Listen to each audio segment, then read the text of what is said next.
걱정 없는 세상 정책대안연구소장이었습니다.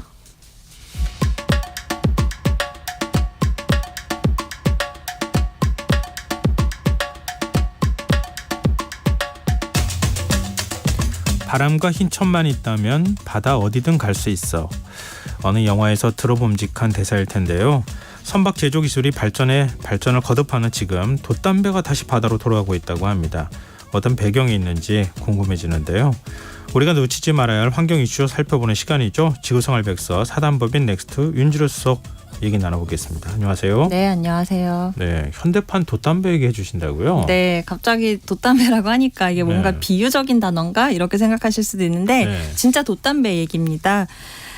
이제 바다는 사실 우리가 뭔가 생산 활동을 한다라고 했을 때 육지에서는 우리가 막 그동안 많은 변화가 있었지만 바다는 증기선이 등장하기 전까지 사실은 우리가 쓸 수 있는 에너지원이라는 게 딱히 없었잖아요. 그러니까 우리가 인간이 갖고 있는 튼튼한 두 팔로 노를 젓고 그렇죠. 아니면 뭐 바람을 이용해서 뭐 이렇게 간다라든가 그 정도였는데 이제 증기선이 딱 등장을 하면서 이제 뭔가 이제 한 단계 점프를 한 거죠.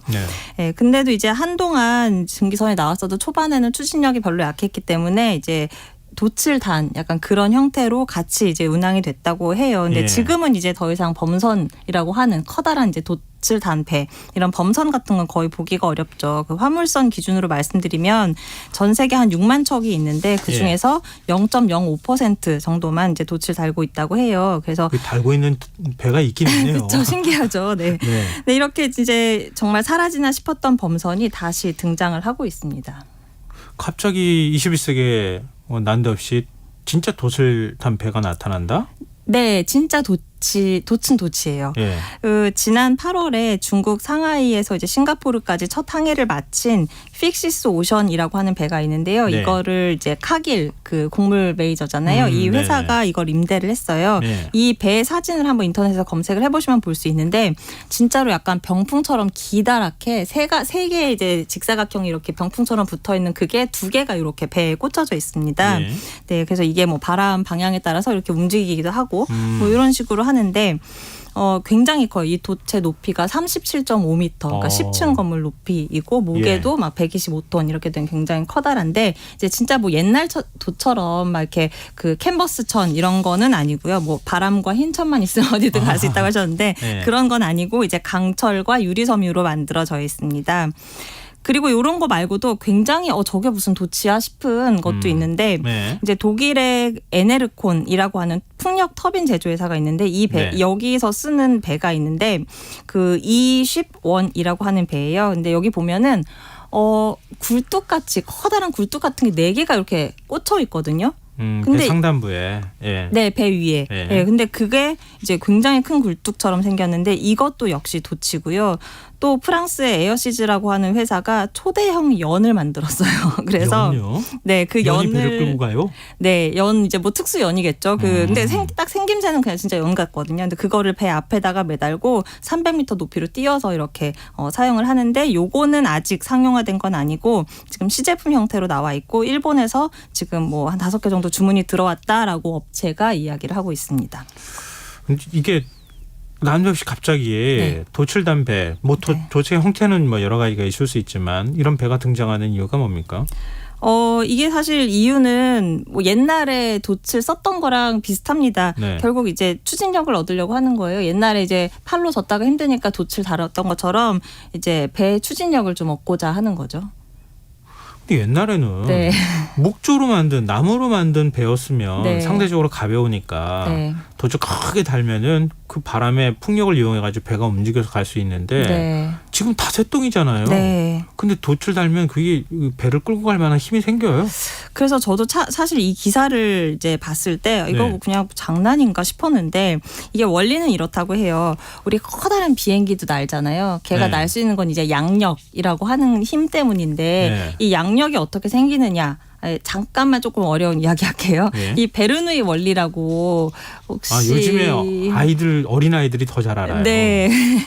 이게 종이 이렇게 놓고 네. 바람 훅 불면은 네. 종이 뒷부분이 이렇게 들리잖아요. 네, 맞아요. 네. 이제 그 비행기 날개가 위는 살짝 약간 볼록하게 생겨가지고 맞아요. 그러면은 이제 날개 위쪽으로 좀 공기가 빨리 지나가면서 여기가 이제 날개 위 아래로 기압차가 생겨서 그것 때문에 이제 비행기가 들어 올려진다. 뭐 이런 게 이제 베르누의 원리인데 예. 이제 쉽게 그냥 생각하면 뭔가 날개 위아래 속도차 때문에 이 수백 톤이나 되는 비행기를 들어올릴 만한 힘이 생기는구나. 이렇게 이제 이해를 하시면 될 것 같고 네. 이게 이제 적용이 된 게 야구에서 변화구라든가 왜 축구에서 베컴이 잘했다고 하는 그 가마차기 이런 거 있잖아요. 갑자기 공이 확 튀고 하는 거. 예. 이런 게 이제 그것도 같은 원리라고 하는데 공이 회전을 이렇게 하잖아요. 하면서 이렇게 공이 날아가는데 그러면은 공기가 이제 지나가는 방향이랑 공의 회전 방향이 같은 부분이 있을 것이고 아닌 곳이 있고 하면서 이제 공기 흐름의 차이가 생기고 그게 아까 비행기 날개처럼 압력차로 이어지면서 이게 갑자기 한쪽으로 딱 휘는 그런 원리라고 하는데 네. 제가 아까 그 굴뚝같이 생겼다고 하는 그런 돌 네. 있잖아요. 그것도 그냥 얘가 기둥이 그냥 꽂혀 있는 게 아니라 기둥이 이렇게 빙글빙글 돌아가요. 그래서 그러다 보니까 한쪽은 공기 흐름이 빠르고 한쪽은 공기 흐름이 느리고 하면서 약간 그 과정에서 추진력을 얻는 겁니다. 예. 네, 그리고 뭐 아까 병풍같이 생겼다고 하는 그 돛도 마찬가지로 그런 베르누의 원리가 적용된 거라고 하고요. 그러면 이렇게 다시 풍력에 주목하기 시작한 거 네. 이유는 환경 문제인가요? 그렇죠. 제가 이제 환경 코너니까 이런 이야기를 들고 온 거죠. 너무 당연한 걸 질문했네요. 네, 이게 근본적으로는 사실 왜 돛까지 그 동원을 했느냐 하면은 이제 온실가스를 줄이려고 하는 목적이 커요. 네.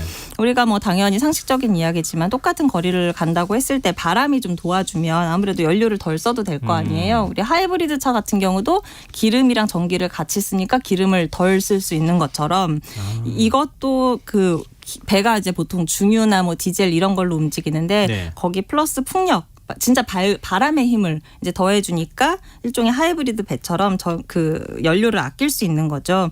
그래서 사실은 그 1920년대 지금처럼 막 엔진 출력이 좋지 않았을 때 네. 이런 아까 굴뚝 모양 돛을 단 배가 실제로 운항을 했었습니다. 그런데 이제 그때 20년대 말에 이제 미국 대공황 닥치고 하면서 한동안 유가가 되게 낮게 유지가 됐었는데 네. 거기다가 선박 기술도 점점 좋아지고 하면서 한동안 이런 돛이 뭐 별로 필요가 없었던 거죠. 그 하이브리드 자동차하고 비교하니까 딱 머릿속에 들어왔어요. 네. 어차피 풍력으로만 움직이기는 좀 쉽지 않으니까 배 엔진을 돌리더라도 하이브리드 자동차가 연비가 좋잖아요. 네. 그런 것처럼 큰 선박이 연비가 좋아진다 이렇게 생각하면 되겠네요. 네, 맞습니다. 그럼 자연스럽게 온실가스도 배출량이 줄어들 거고요. 네. 근데 이제 온실가스 그러면 이게 진짜 얼마나 줄어들 수 있냐 그게 이제 중요할 텐데요. 예. 업체 그런 걸 이제 만드는 업체에서 주장을 하기로는 예. 20에서 40%까지 연료를 많이 주네요. 줄일 수 있다라고 예. 주장을 하는데 뭐 예. 기업에서 하는 얘기는 당연히 최적의 조건에서 이제 이야기를 할 거 아니에요. 예. 그래서 제가 이제 좀 찾아보니까 뉴욕타임즈에서 인용한 이제 업체 측에서 나오지 않은 보고서가 있어서 저도 그걸 살펴봤는데 이제 여러 조건이 붙어요. 이런 돛을 달고 속도를 줄이고 그다음에 이제 연료의 일부를 이제 뭐 예를 들면 암모니아라든가 이런 온실가스가 나오지 않는 이런 연료를 쓰는 게 가능하다면 네. 2008년 배출량 대비 28에서 47%를 줄일 수 있다. 근데 그렇게 줄어드는 거의 절반은 속도를 줄이는 거. 에서 이제 그 온실가스 감축 효과가 있는 것이고 예. 한 4분의 1 정도가 돛의 효과다 이렇게 분석을 하더라고요. 그러면 이제 돛의 효과만 따로 떼놓고 보면 2008년 배출량 대비 한 7에서 12% 정도 줄인 효과를 낼 수 있다라는 얘기가 되겠죠. 또 여기에 또 함정이 좀 숨어 있긴 하네요. 네. 그러니까 배가 이전보다 훨씬 더 천천히 움직여서 가야 된다는 거잖아요. 요즘 같은 때는 네. 빨리 움직여도 모자랄 판인데 네. 다 효과가 나타날 수 있을까 이런 생각은 좀 드는데 네. 그럼에도 연비 10%만 좋아져도 네. 그래도 많이 좋은 편이잖아요. 네. 그러니까 없는 것보단 낫지 않겠나 이런 생각이 드는데요. 네. 근데 아직 뭐 여기에 대해서 막 이렇게 연구나 이런 게 많이 되지는 않은 상황이라서 실제로 정말 10% 줄일 수 있으면 좋은데 그만큼 될까 하는 건 조금 더 이제 두고 봐야 될 것 같고요. 제가 오늘 이 이야기에서 전하고자 하는 핵심은 네. 이제 선박 온실가스 감축을 이야기하는 시대가 됐구나. 이게 진짜 당장 오늘의 과제가 됐다라고 하는 부분 때문입니다. 하기야 이제는 뭐 줄일 수 있는 거 있으면 다 줄여야 되는 시대이기도 하니까. 네. 그럼 선박은 온실가스 규제가 어떻게 돼요? 선박은요, 이제 선박도 그렇고 이제 화물기도 마찬가지인데요. 네. 나라와 나라 사이로 오가는 국제 무역에서 배출되는 그런 배출량은요. 보고의 의무는 있는데 뭐 우리나라 배출량, 미국 배출량 이렇게 국가의 배출량으로 얘기할 땐 거기 집계가 안 됐어요. 아, 그래요? 네, 그러다 보니까 이제 뭐 감축이나 규제 대상 이런 거에서도 거의 약간 벗어나 있었고 네. 그 이유는 이제 온실가스 통계라는 것 자체가 국내 어떤 영토 안에서 발생하는 배출량을 이제 기본적으로 기준으로 했거든요. 예. 그리고 또 사실 감축 수단이 그렇게 뾰족하게 있는 것도 아니었고 그래서 이제 그동안은 많이 논의가 안 됐거든요. 네. 그런데 올해부터 규제가 시작이 됐습니다. 아, 그래요? 네.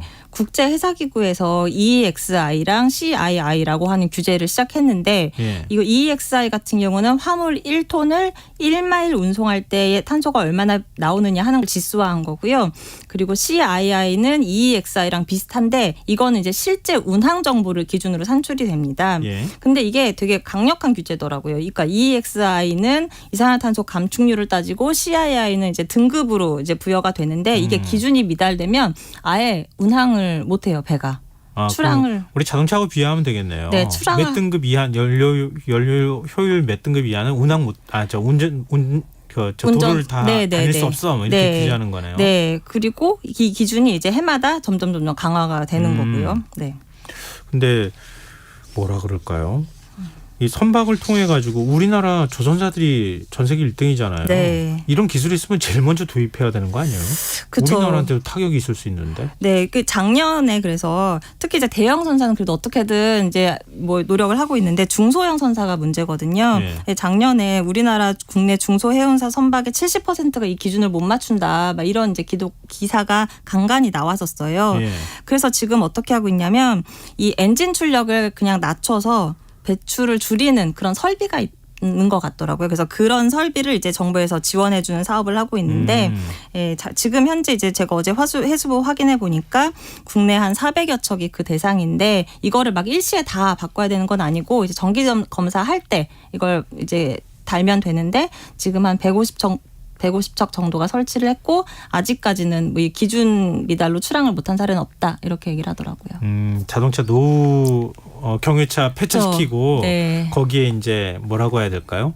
공기 정화할 수 있는 배출 그 DPF 다는 것처럼 네. 이건 이제 엔진 출력을 떨어뜨리는 그런 설비를 단다고 하더라고요. 자동차하고 비슷하게 생각하시면 이해하기가 굉장히 쉬우실 것 같은데요. 네. 앞으로 어떻게 될 것 같으세요? 이거 좀 할 일이 너무 필요할 것 같긴 많아요. 한데. 네. 네. 자동차 연료도 전환해야 되고 말씀하신 것처럼 우리는 배를 그냥 타기만 하면 되는 게 아니라 또 배를 만드는 나라잖아요. 그렇죠. 그렇다 보니까 이런 배를 잘 건조해서 또 이런 경쟁에서 또 살아남아야 되는 이런 이중의 과제를 안고 있다. 이렇게 이해를 할 수 있을 것 같습니다. 이제는 정말 기후위기 시대에 대비한 산업계의 어떤 전환이 필요한 시점이 됐구나. 네. 그런 생각이 드네요. 네. 오늘 지구생활 백서 여기까지 하겠습니다. 지금까지 사단법인 넥스트 윤주로 수석과 함께했습니다. 오늘 말씀 고맙습니다. 네, 감사합니다. KBS 라디오 김성환의 시사 1부 순서 여기서 마무리하겠습니다. 전 11시 정각 2부에 다시 오겠습니다.